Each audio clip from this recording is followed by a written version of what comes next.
Okay, you're welcome to Counting Stitches and Institute. And today I want to take you on measurements. Okay, so I want to base on skirts for today. Skirts.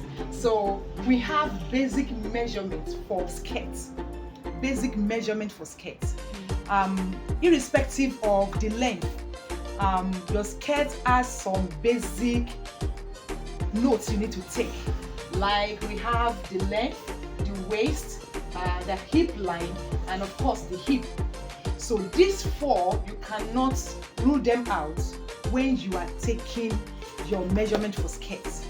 And when I mention this, it has nothing to do with how your skirt look like, whether it is massive, whether it is big, whether it's full, whether it has train, whether they have to pack it.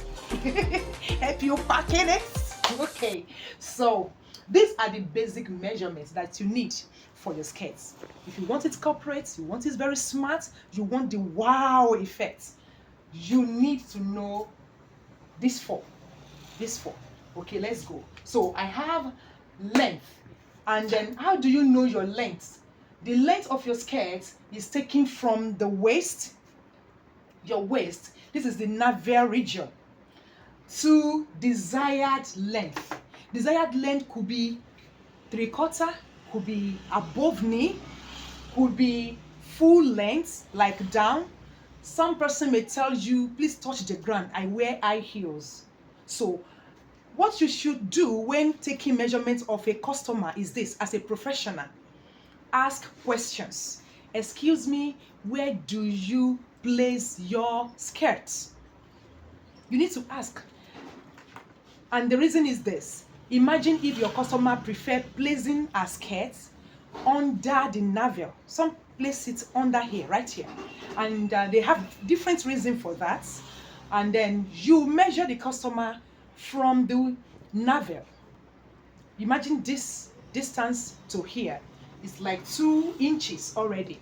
So if the measurement is 45 with your sewing allowance and all, by the time this customer put it on, there will be a complaint, because the customer will come up and tell you, oh, it's too long.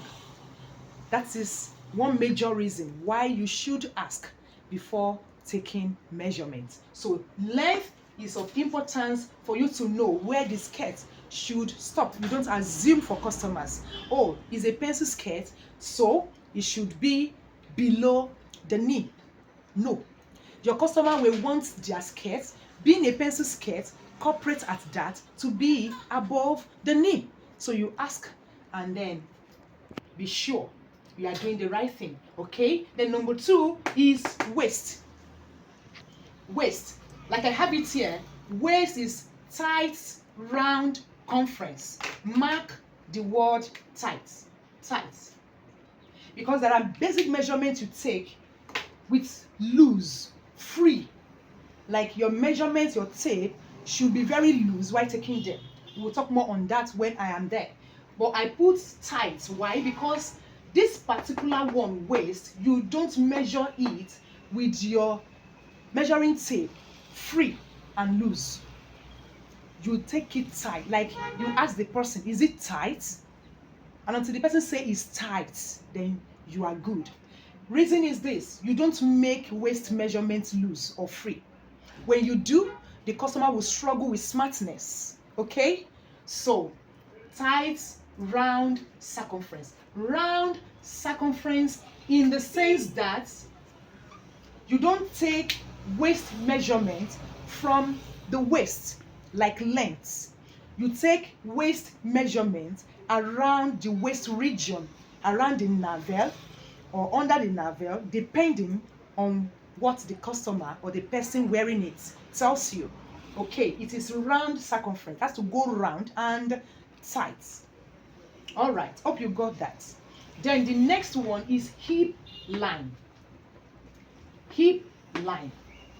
Hip line is from waist to the fattest part of the lap. Here is your lap, or the lap of your customer. So while taking hip line, you will take hip line from the waist, that is where the skirt will start from, to the fattest part Some people have lower hip, that is their hip comes down. Some people have this hip up, their hip is up. When you see them wearing jean, wearing skirt, you see that this back region is up. So you don't assume, you measure from the waist to the fattest part of the lap. So whether you are measuring the person from the right or from the left, the lap on that side, there is a fattest part. Some will even shoot out. Some hip will shoot out. So that is the point where you stop. So it's from your waist on a straight line that way. Then the last one on skirt measurement is hip. So that same part, hip, when you are measuring hip, take note of this word, free. Even if you are making the skirts very smart and fitted on the person or on yourself, while moving your measuring tape, because you measure this particular one, moving your measuring tape up and down, you make it in a circumference, roll it around, up, down, from waist, you move it around, because this is what you want to measure, that same hip, but it has to be free in your hand. If you measure it tight on the body, if you take the measurements tight, like you just bring the measuring tape here and you measure and it is tight, that person will have difficulty in wearing that skirt. So when I say free, I say you take the measuring tape loosely round the hip and then free the hand, move it up. If you are coming up and it hangs here, that is what will happen when the cloth is ready. So lose it again and move it up. It has to move freely up, down, freely up, down. And so while sewing, you do the fittings on your machine. This is all you need to know about skirts measurements. And don't forget, I said basic measurements, because if you are making creative, extraordinary skirts, you would also want to consider some other things. I hope this helps someone out there. I am your best plug when it comes to taking professional measurement. Don't forget, I remain Sheyi Shenuga, CEO, Cranton Stitches and Institute. See